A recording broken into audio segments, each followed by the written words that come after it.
choice of words, we said, refers to the words we have decided to use at any given context, or the words we choose to use at any given context. But vocabulary, on the other hand, refers to all the words at our disposal. All the words at our disposal. Are we together? That is vocabulary. All the words I know as Joseph, they are the words at my disposal. But choice of words are the words that I have chosen to use in this class, in the context of this discussion. Is that so?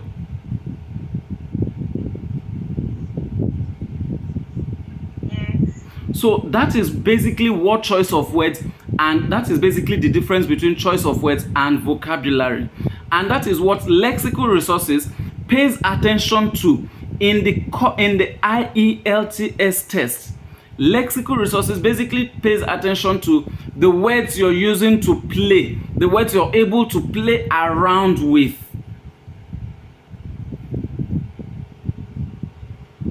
Now, I said something, words you're able to play around with.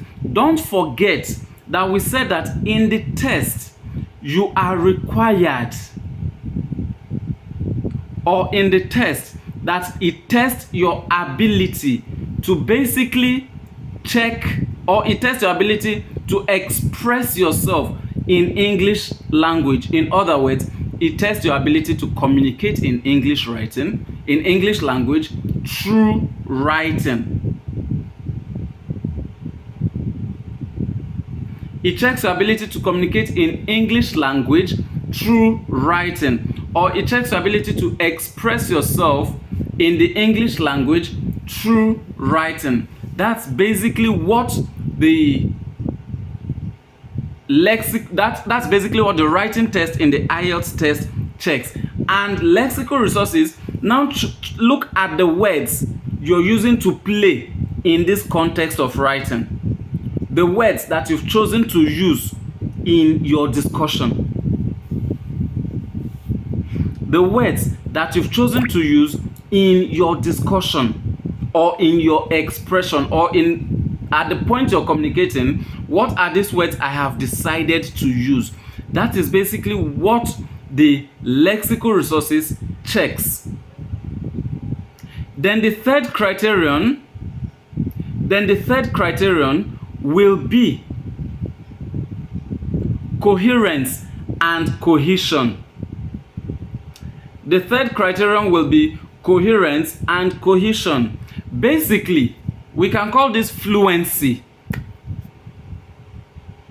We can call this fluency because it checks from the word level. Are we together, please?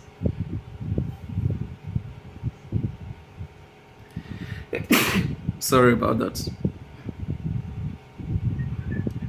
Are we together, please? We are. Okay, so it checks from the word level, that's from the level of the word, the individual words you're using, to the level of the sentence, and also to the point where we can say, I have written a complete paragraph. Now I want to transition to the next paragraph. This is basically what the coherence and cohesion checks. The words you have used, how well did they follow each other in a way that communicates sense? That is sentence. Now, these sentences, how do they come together, or your group of sentences, how do they come together in a way that we can say they now communicate a complete thought, or they now express a complete message? Or we now say they communicate a complete message. That is now what where the whole coherence comes together. How do they agree? This is where in the English language we will now talk about concord. The agreement of words in a sentence and the agreement of sentences within a paragraph. How do these sentences agree to communicate a message? How do they agree to communicate an information? How do they align? In our local languages, this is where I'll now talk about something like translation and transliteration. Translation refers to basically expressing the same meaning or trying to lift the meaning from one language to the other. And transliteration basically refers to lifting the words individually from one language to the other. There may be no much differences in what I am saying, except you look at it critically. First of all, transliteration.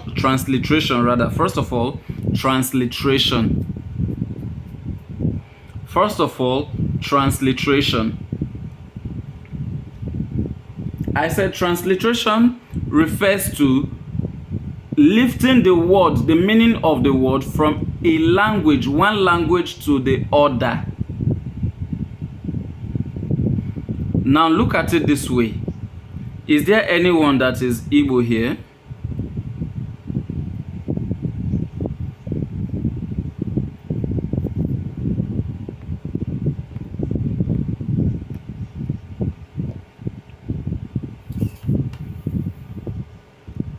Hello, is there anyone that is Igbo here?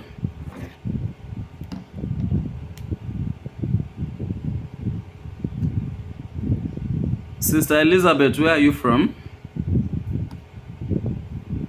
I'm from Yoruba tribe, sir. How do you say good morning in Yoruba? Ekaro. Ekaro. What does that mean? It means good morning. How many words make up that greeting?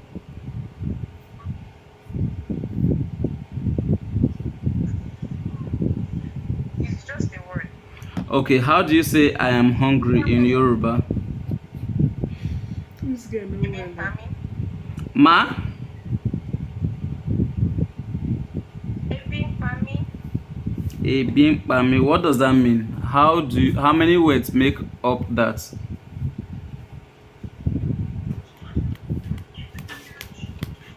I'm trying to think. Ebinpami. There are 3 words.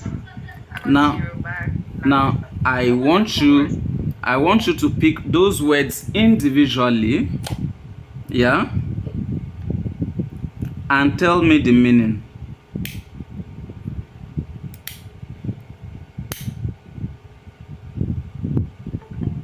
A is I. B, that's AB, that's under. But the AB we join it together, but the A is I. Then the end there is started alone. I don't know, it's one Yoruba stuff like that. Then Pami is like something is giving. But it does not make sense if you break them one by one. It does not make sense when you break them one after the other, yeah? Yes, sir. Okay, why does it not make sense? Because they're like letters. So explaining the letters, I don't know. Explaining Okay. letters one by one, it's not Okay. Sister Amaka, Yes, where are you from? I'm evil. You're Igbo? Yes. Okay, now how do you say I am hungry in your language?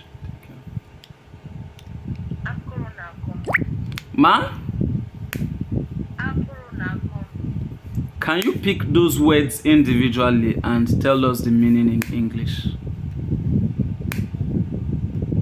Akuru means hunger. Naku means I want. Okay. Madam Brown,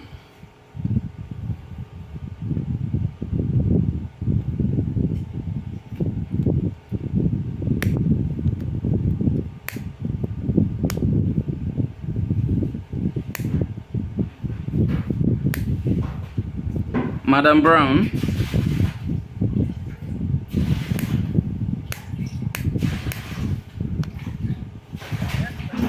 Where are you from, ma? River State. Okay, what language do you speak? Epane. Ma? Ejo. Ijo. Okay, so in Ijo, how do you say I am hungry?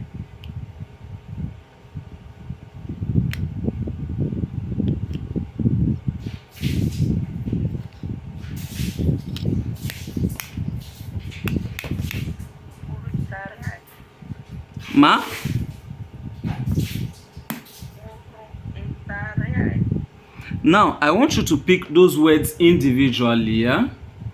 And then tell us the meaning of those words one after the other in your language. Tell us what they mean in English language, rather.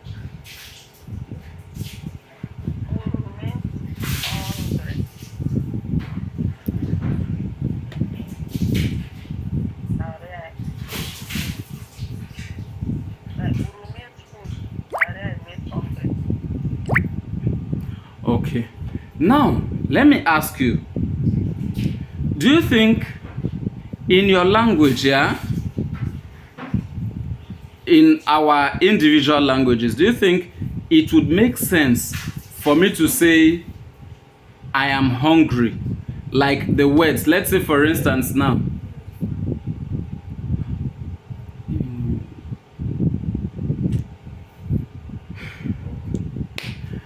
let me say for instance now in your language, I want to tell somebody that I am hungry.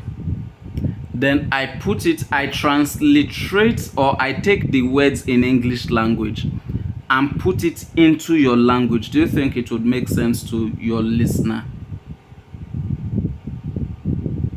Like in the order in which they are arranged.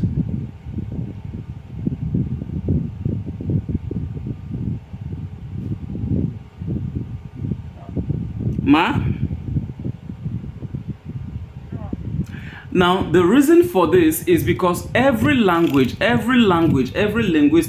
contraption on earth have their words. They have the words that, or they have the arrangement of words. They have their words, or they have their grammar, what we call grammar. This in turn takes us to the fourth criterion, which is grammatical range and accuracy. That was where we were coming to. The grammatical range and accuracy basically pays attention to our ability to adhere to the simple rules governing the English language, which states that certain words must come in certain order to make a certain sense. Certain words must come in this order to make sense. This is how the third criterion translates or transliterate or transmogrified? How do you speak the English? Or transforms, or how it relates to the fourth criterion. This is basically how the third criterion moves to become the fourth criterion, whereby words or intersect, that's the word I'm looking for. This is how the third criterion intersects with the fourth criterion, whereby the arrangement of words to make grammatical sense also play a role in the arrangement of these words to follow that coherent pattern, or that fluent pattern, or to express that fluent thought. Are we together now?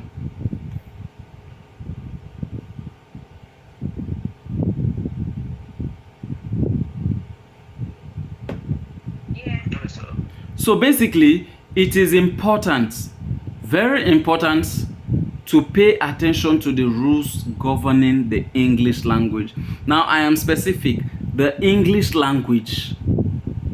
The rules governing the English language, and nothing other than that. Pay attention to the rules governing the English language, and then you have it. So these are the 4 criteria that the examiners would look at to give you a band 9. To give you a band 9 in the IELTS writing task. Are we good?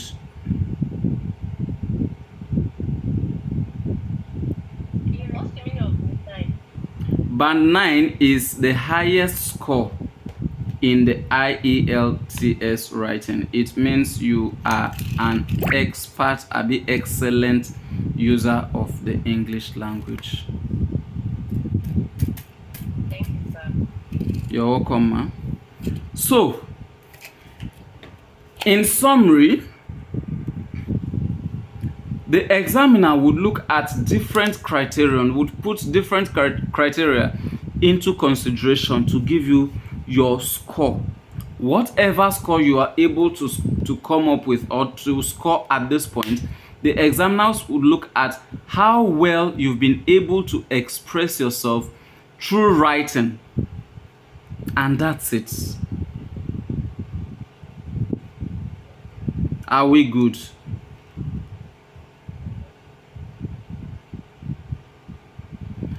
So, as it stands now, I am sending a question to the group chats, and I expect us to write on it. You can write on it and post it in the group chat. Then, when in the next class, when we start discussing the little details about, or the minute details about the writing, you can now grade yourself and then tell us, okay, this is where I got it wrong, this is what I got wrong. You can now say that, okay, this is what I have written and this is how I should have written it. Are we good?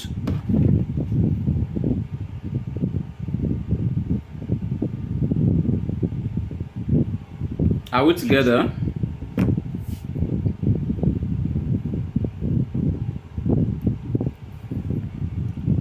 Oh, it's the phone that went dead that I have the group chat in. I have the group chat in the phone that went dead. Okay, so what will happen is I would send the question much later to the group chat and then we'll be able to go over it. So please, we'll continue from the next class. We'll continue our discussion in the next class, however, which will be on Thursday. However, I'll send a recording. Sorry, not a recording, rather. I'll send a question to the group chat. Then from the next class, I should be able to record it and to record the class and post it on YouTube so that we can go over in case we miss the class. Because having to wait over some time, and when some people come back, some people join the class, will be able to will now have to go back. I would want to avoid that. So I should be able to record the class from the next class. Although they would only be seeing my face, they will not see anything in the recording, sha. I had wanted a kind of recording that would give that would also put, how do you call it, like slides on the screen, but I've not been able to come up with that. So all they will be able to see would be to see my face and hear my voice. From the next class, I would start that recording, hopefully by the grace of God. So we'll be able to do that and not have to wait for others to join us. So immediately we start the class, we'll start and then try to round up. So see you in the next class and have a lovely night rest. There's a question, sir. Yes, sir. If we add idioms, proverbs to our writing test, to the letter writing and the essay writing, would they boost the score? Our score? Did I in this class mention figurative language?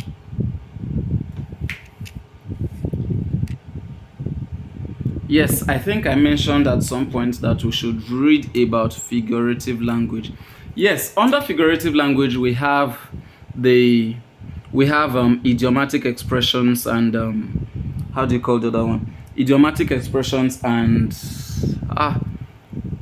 not proverbs but figures of speech. Yeah, we have idiomatic expressions and figures of speech. So when you use this in your writing, it shows the examiner that you actually have a good command of the English language.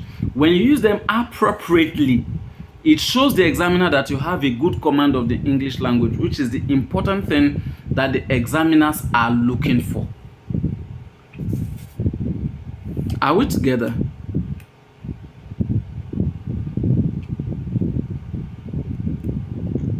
Yes, sir. So you basically are allowed to use idiomatic expressions and proverbs if possible, but then it is important to use proverbs that you're quite sure relate to the topic of your discussion, as well as idiomatic expression that relates the message you're trying to pass across. So you shouldn't use them wrongly, you shouldn't use them overly. Very important. You should not use them overly. Don't excessively use idiomatic expressions and proverbs and what do you call it, figures of speech. But then using them would actually show the examiner that you have a good command of the English language, and that's what the examiners are looking for. How well can you express yourself? How well can you show the examiner that what is your level of speaking the English language? What's your level of usage in the English language? Basically, that's what the examiners are after.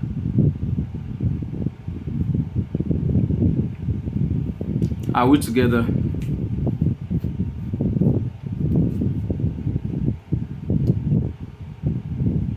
Yes, sir. Okay, so from some point I started recording this class. I don't know if I could go ahead and share the link to the group chat much later.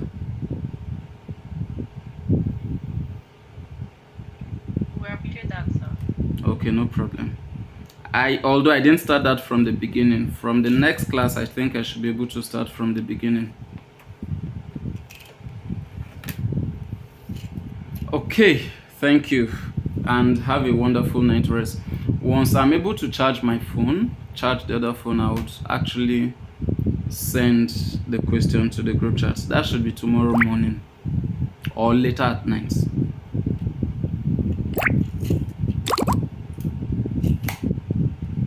Thank you, sir. Thank you and have a lovely night rest. Good night, sir. Yeah, bye. Yeah, bye.